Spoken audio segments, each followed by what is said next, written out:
पिशाच पातालिका के जादुई नींबू को सूंघते हुए वानी के घर के दरवाजे तक पहुंच चुका था। दरवाजे पर खड़े खतरे से बेखबर वानी और उसका बच्चा बबलू गहरी नींद सो रहे थे। खामोशी से पिशाच घर में दाखिल हुआ।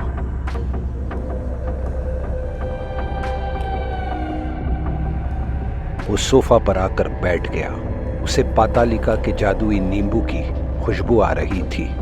सोफा के नीचे पड़े नींबू को उसने उठाया। देखते ही देखते नींबू का रंग काला पड़ गया। नींबू को वहीं छोड़कर पिशाच अपनी जगह से उठा और वानी के बेडरूम की तरफ बढ़ा। बेडरूम में दाखिल होते ही उसकी नज़र पहले वानी पर गई, फिर उसकी नज़र रैम में सो रहे बबलू पर पड़ी।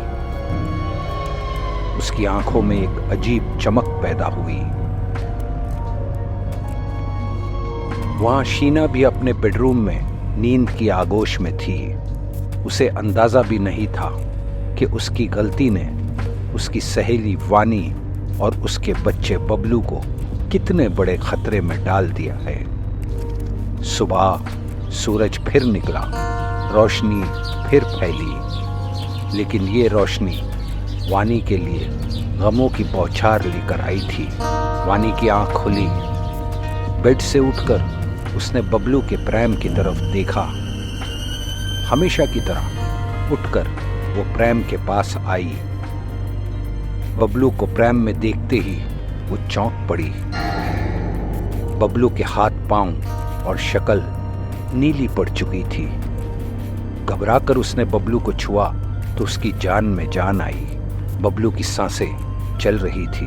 फिर अपने आप को संभालते हुए उसने अपने फैमिली डॉक्टर को फोन किया और उसे फौरन घर आने के लिए कहा। वहां इंदौर में विनोद की सुबह भी टेंशन से भरी हुई थी। वो मुंबई जाने के लिए अपने कपड़े पैक कर रहा था। उसके दिमाग में उसके भतीजे के एक्सीडेंट का ख्याल नहीं था।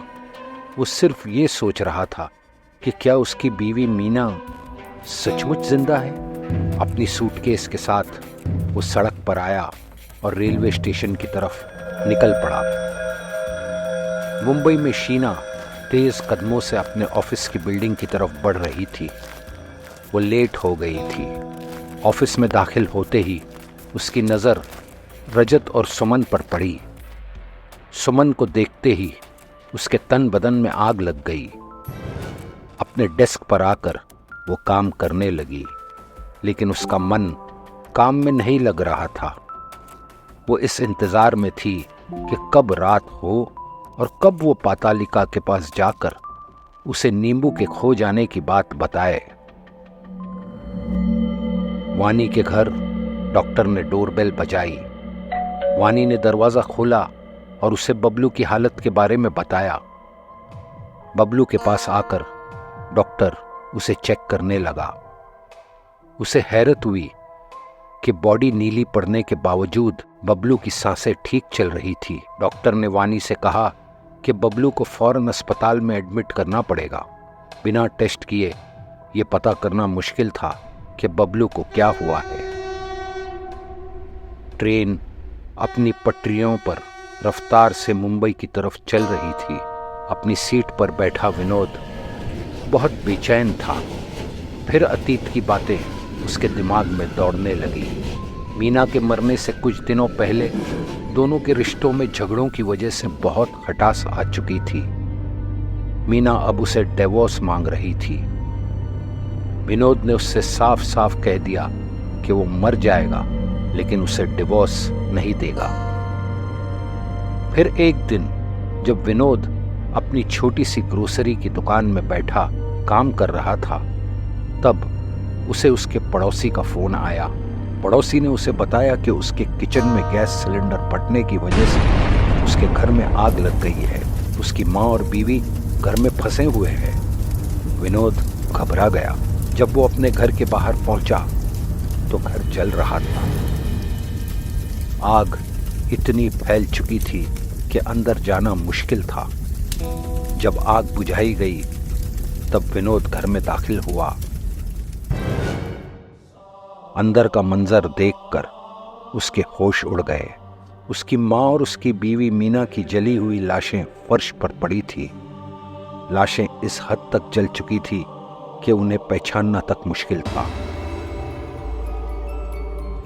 लाशों के उठाए जाने के बाद भी विनोद एक बुत की तरह फर्श पर बैठा अपनी फूटी तकदीर को कोस रहा था। हवा के झोंके ने विनोद को अतीत के सागर से बाहर निकाला। उसका मन बहुत उदास था। ऑफिस में शीना के फोन की रिंग बजी और उसने देखा कि ये वानी का फोन है।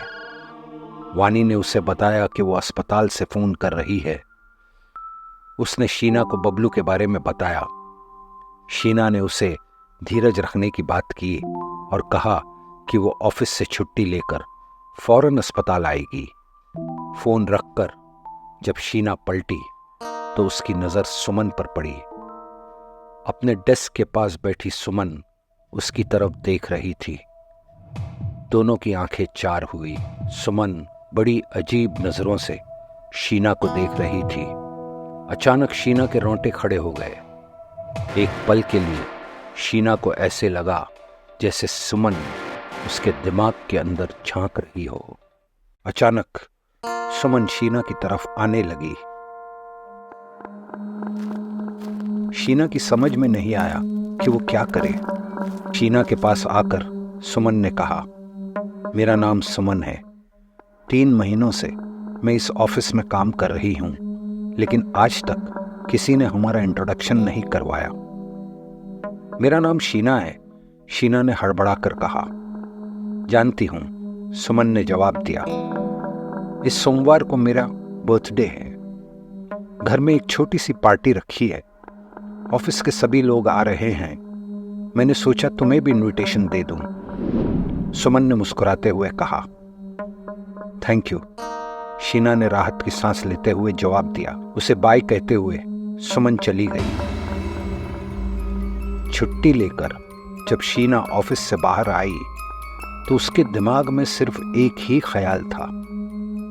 उसकी और रजत की रिलेशनशिप को जानते हुए भी सुमन ने उसे अपनी बर्थडे पार्टी में क्यों इनवाइट किया था।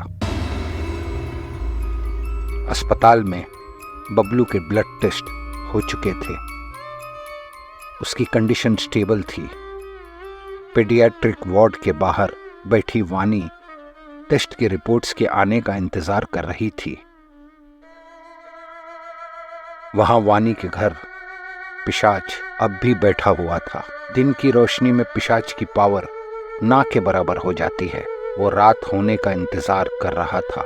आज रात वो वानी पर पहला हमला करने वाला था। शीना अस्पताल पहुंची। ये वही अस्पताल था जहां शंकु भी एडमिट था। सबसे पहले उसने शंकु के बारे में पता करने का सोचा और कैजुअलिटी वार्ड में दाखिल हो गई। उसकी नजर शंकु पर पड़ी जो एक बेड पर बेहोश पड़ा था। शीना ने एक नर्स से उसके बारे में पूछा तो नर्स ने बताया कि उसकी हालत बहुत गंभीर है। वो कोमा में है।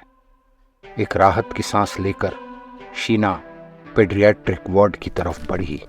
पेडियाट्रिक वार्ड में आते ही शीना की नजर वानी पर पड़ी। वानी ने जब शीना को देखा तो उठकर खड़ी हो गई। वो शीना को गले लगाकर रोई।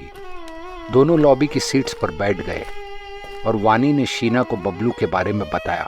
शीना ने उसे सांत्वना देते हुए सब्र से काम लेने के लिए कहा। फिर वानी ने शीना से कहा, उसे ऐसा लगता है कि किसी ने बबलू पर काला जादू किया है। शीना हैरानी से उसे देखने लगी। ये कैसे हो सकता है?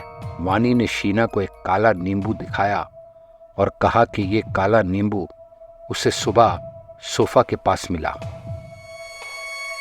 काला नींबू?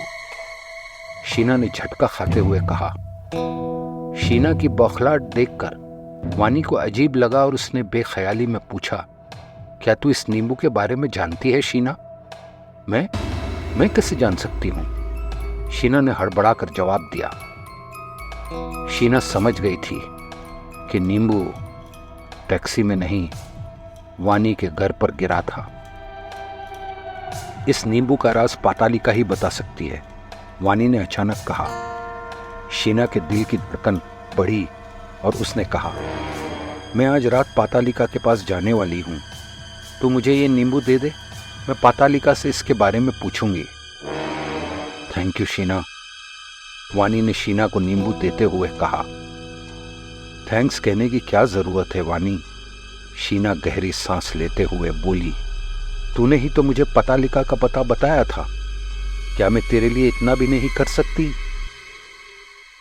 शीना के जाने के बाद वानी के दिमाग में यही ख्याल चल रहा था कि नींबू की बात सुनकर शीना चौंकी क्यों। शाम को ऑफिस से छूटने के बाद सुमन और रजत एक कैफे में बैठे थे। सुमन ने रजत को बताया कि उसने आज शीना से बात की और उसने उसे अपनी बर्थडे पार्टी का इनविटेशन भी दिया। थोड़ा नाराज होते हुए रजत ने उसे टोकते हुए कहा, तुम जानती हो कुछ ही महीनों पहले मेरा और शीना का ब्रेकअप हुआ है। उसका दिल साफ नहीं है, लेकिन हमारा दिल तो साफ है ना। सुमन ने मुस्कुराते हुए कहा। रात के 8 बज चुके थे। अस्पताल में डॉक्टर वानी से बबलू के बारे में बात कर रहा था। उसने वानी को बताया कि बबलू के सारे टेस्ट क्लियर है, उसे कोई बीमारी नहीं है। ये बात सुनकर वानी की जान में जान आ गई। तो फिर उसका बदन नीला क्यों पड़ गया है डॉक्टर ने कहा कि शायद किसी चीज की एलर्जी की वजह से ये हो सकता है। अब उसका रंग साफ होता जा रहा है। आज रात उसे अंडर ऑब्जर्वेशन अस्पताल ही में रखना पड़ेगा। कल सुबह वानी उसे घर ले जा सकती है। उसने वानी को घर जाकर आराम करने के लिए कहा। वानी ने घर जाने का सोचा। वो आगे बढ़ी। अब भी एक बात उसे परेशान कर रही थी। नींबू को देखकर शीना चौंकी क्यों थी? कहीं पातालिका से अपना काम करवाने के लिए उसने बबलू का सौदा तो नहीं किया था? जादू टोना करने वाले काम करने के बदले अक्सर बच्चे की बलि मांगते हैं। आगे बढ़ते हुए वानी ने फैसला किया कि वो घर नहीं जाएगी। वो आज रात शीना का पीछा करेगी। 13 घंटों का सफर करते हुए विनोद की ट्रेन मुंबई सेंट्रल स्टेशन पर रात 11 बजे पहुंची। विनोद ट्रेन से बाहर आया। वो सफर से थक चुका था। उसने सोचा कि वो किसी छोटे होटल में कमरा लेगा और सुबह शंकु को अस्पताल में देखने जाएगा। रात के 11 बज चुके थे। शीना अपने घर से बाहर आई। उसके दिमाग में सिर्फ पातालिका घूम रही थी। सड़क पर आगे चलते हुए वो एक टैक्सी की तरफ बढ़ी। दूर खड़ी वानी उसे देख रही थी।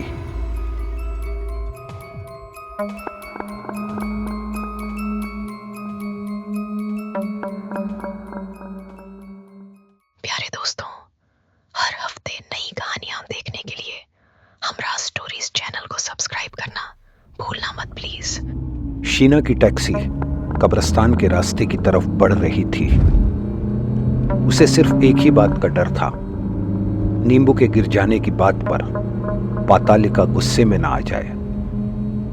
शीना नहीं जानती थी कि वानी एक और टैक्सी में उसका पीछा कर रही है। टैक्सी में बैठी वानी सोच रही थी कि 2 साल पहले इसी तरह वो रात को कब्रिस्तान जाने के लिए निकली थी, लेकिन उस वक्त वजह कुछ और थी। वजह थी राकेश कुमार। 2 साल पहले वानी की शादी संजय के साथ हुई थी। संजय एक बड़ी एक्सपोर्ट फर्म में काम करता था। वानी बहुत खुश थी। शादी के 1 हफ्ते बाद ही संजय 1 महीने के लिए लंदन चला गया। दोनों घंटों फोन पर बात करते थे। एक रात एक बहुत बड़ी एनुअल कॉर्पोरेट पार्टी शहर की एक आलीशान बिल्डिंग की टेरेस पर हो रही थी।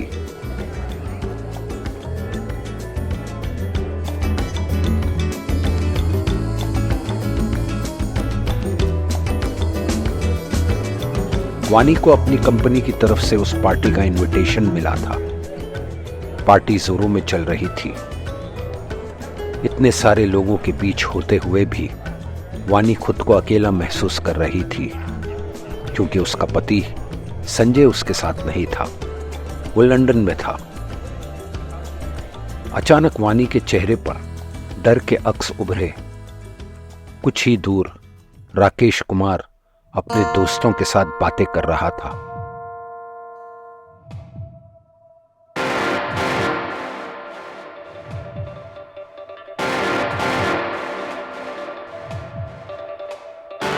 वानी घबरा गई, हाथ पैर ठंडे हो गए और दिमाग ने काम करना बंद कर दिया। राकेश कुमार उसका एक्स बॉयफ्रेंड था, जिससे पीछा छुड़ाकर वो दिल्ली छोड़कर मुंबई आई थी। अपनी कंपनी में अच्छी पोस्ट पर काम करने के बावजूद राकेश कुमार कर्जों में डूबा हुआ था। वजह थी उसके जुआ खेलने की आदत। क्रिकेट की बैटिंग हो या कसीनो, राकेश कुमार हर तरह का जुआ खेलता था। अचानक राकेश कुमार की नजर वानी पर पड़ी। वानी को देखकर पहले तो वो चौंका, फिर उसके चेहरे पर एक मुस्कुराहट आई। घबराकर वानी उस पार्टी से निकलने लगी। उसे जाता देख राकेश उसके पीछे जाने लगा। बढ़ते कदमों के साथ वानी के दिल की धड़कनें भी तेज होती जा रही थी। उसे अपने पीछे राकेश के कदमों की आवाज आ रही थी। राकेश ने पीछे से उसे आवाज दी, वानी वानी, लेकिन वानी नहीं रुकी। तेज कदमों के साथ वो टेरेस की लॉबी में आई। उसे लेडीज रूम का दरवाजा नजर आया।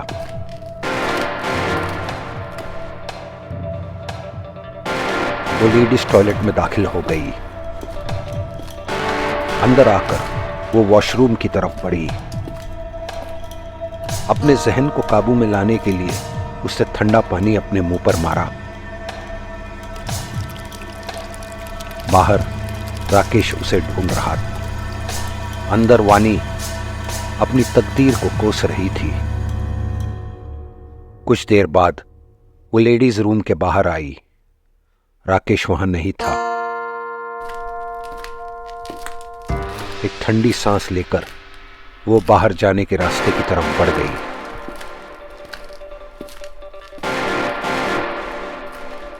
रात के 2 बज रहे थे। वानी अपने बेड पर बेचैन बैठी हुई थी। राकेश का खौफ उसे सोने नहीं दे रहा था।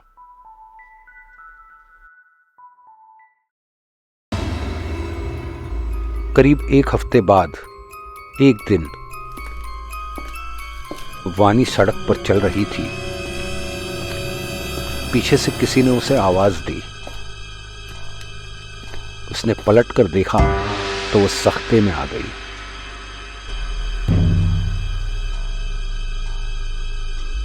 उसके सामने राकेश कुमार खड़ा था।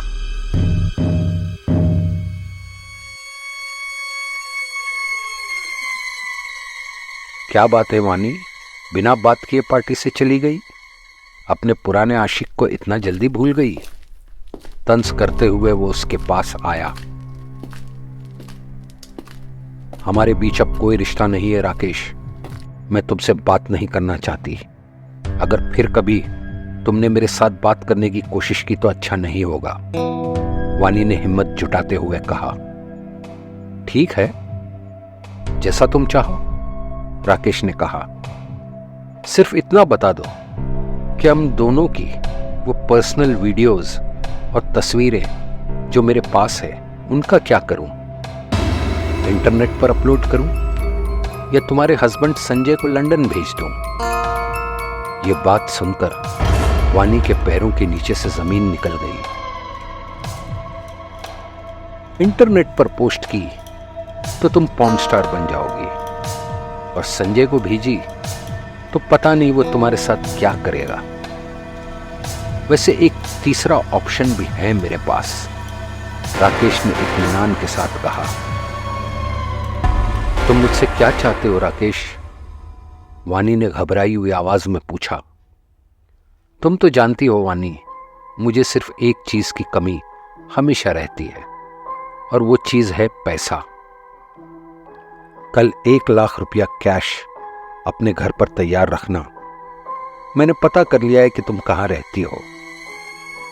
वानी के होश उड़ाते हुए वो वहां से चला गया। अगले दिन राकेश उसके घर आया और 1 लाख रुपया कैश लेकर चला गया। लेकिन ये सिलसिला यहीं खत्म नहीं हुआ। वो हर महीने आने लगा और वानी अपनी इज्जत और अपने भविष्य को बचाने के लिए पैसा देती रही।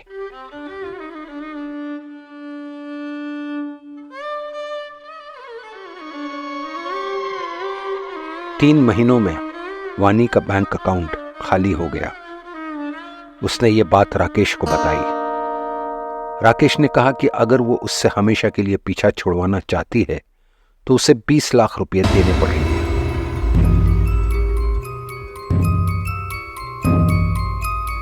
वानी ने उससे विनती की, कहा कि इतने पैसे वो कहां से लाएगी। गिड़गिड़ाते हुए उससे रहम की भीख मांगने लगी। लेकिन जल्लाद राकेश टस से मस नहीं हुआ।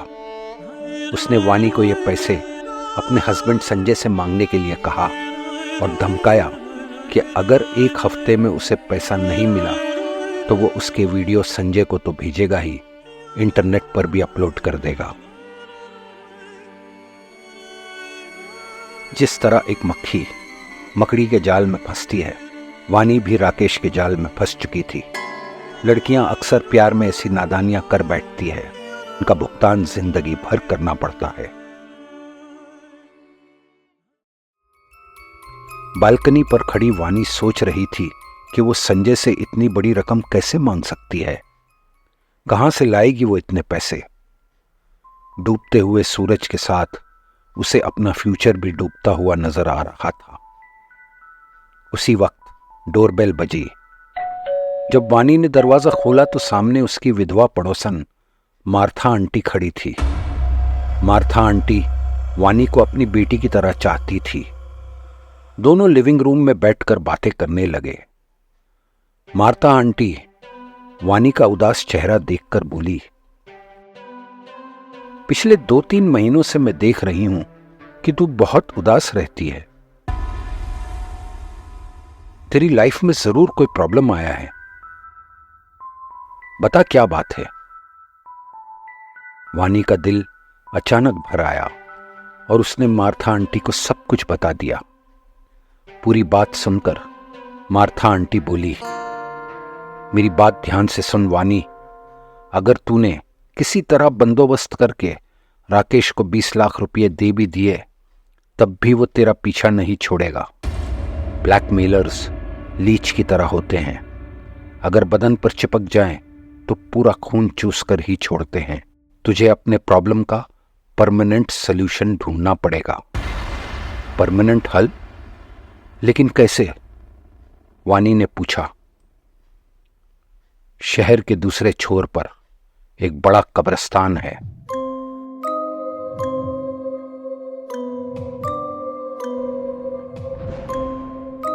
वहां एक बूढ़ी औरत रहती है जिसका नाम पातालिका है। तो आज रात को ही उससे जाकर मिल, वो तुझे इसका हल देगी। पातालिका? वानी ने हैरत से कहा।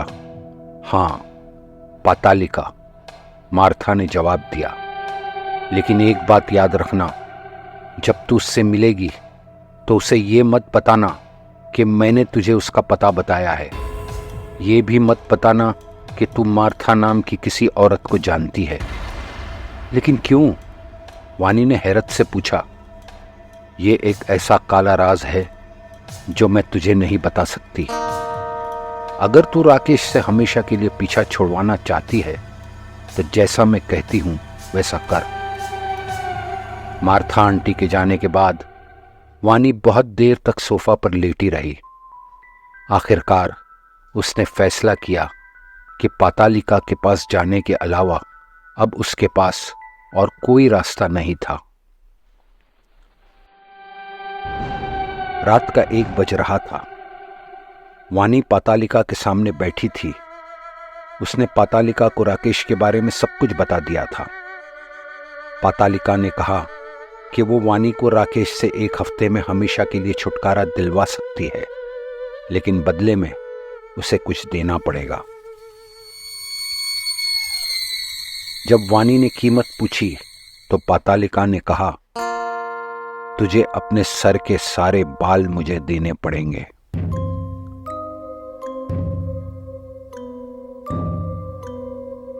सर के सारे बाल? हाँ, सर के सारे बाल, पातालिका ने दोहराया।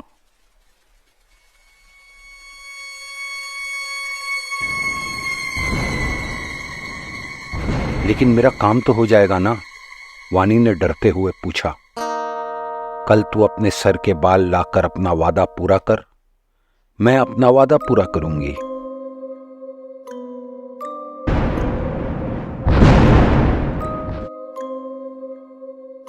अगले दिन वानी एक ब्यूटी पार्लर पहुंची।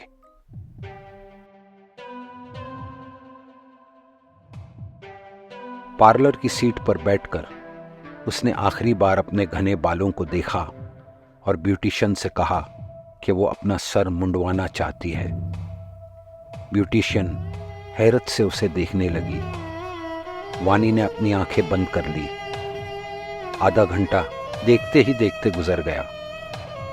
जब वानी ने अपनी आंखें खोली तो अपने गंजे सर को देखकर उसकी आंखों में आंसू आ गए। अपने ही बालों जैसी एक विग खरीदकर वानी अपने कटे हुए बाल लेकर पार्लर से निकल गई। एक हफ्ता बड़ा जल्दी गुजर गया। वानी आईने के सामने अपने आप को देख रही थी। अब उसे महीनों ये विग पहननी पड़ेगी। राकेश एक हफ्ते से ना उसके घर आया था, न उसने उसे फोन किया था। पता नहीं पातालिका का किया हुआ वादा आज कैसे पूरा होगा। वहां अपनी ऑफिस में बैठा राकेश अपने सर में बज रही अजीब सी आवाज से परेशान था।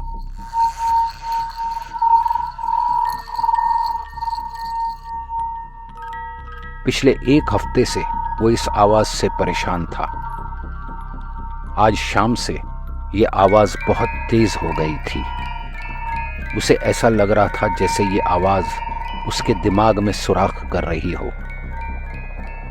राकेश अचानक अपने टेबल से उठा और दरवाजे की तरफ बढ़ा। एक जिंदा लाश की तरह वो बिल्डिंग के टेरेस की तरफ जाने लगा। टेरेस पर आकर वो आगे बढ़ा और टेरेस की रेलिंग फलांग कर आगे बढ़ने लगा।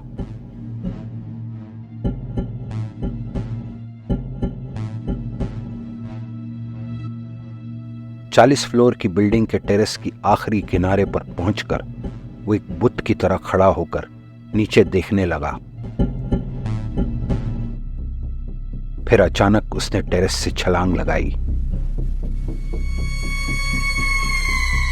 उसका बदन हवा को चीरते हुए एक फोर्स के साथ नीचे गिरने लगा। उसकी बेहोशी का आलम यह था कि नीचे गिरते वक्त उसके मुंह से चीख तक नहीं निकली। टैक्सी में वानी ख्यालों की दुनिया से बाहर आई। कब्रिस्तान अब सिर्फ 10 मिनट की दूरी पर था। वहां रेलवे स्टेशन से विनोद सबर्ब की एक छोटी होटल में पहुंचा। रिसेप्शन पर आकर उसने कमरा बुक किया। कमरे में आकर जब वो बेड पर बैठा तो उसने एक अजीब सी घबराहट महसूस की। सोने की कोशिश करने के बावजूद नींद उसकी आंखों से कोसों दूर थी। शीना की टैक्सी कब्रिस्तान के बाहर रुकी। टैक्सी से निकलकर वो कब्रिस्तान में दाखिल हो गई।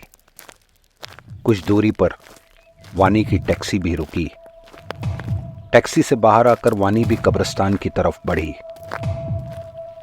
वानी ने एक धार्मिक किताब में पढ़ा था कि जो काले जादू का इस्तेमाल करता है उन्हें एक दिन इस गलत काम का बहुत बड़ा भुगतान चुकाना पड़ता है। क्या उसकी मुसीबतों की वजह राकेश की मौत तो नहीं जो उसने पातालिका के काली जादू के इस्तेमाल से करवाई थी? अचानक वानी की नजर शीना पर पड़ी। कब्रिस्तान में क्या हुआ वानी के साथ? क्या शीना का पीछा करने का प्लान कामयाब हुआ?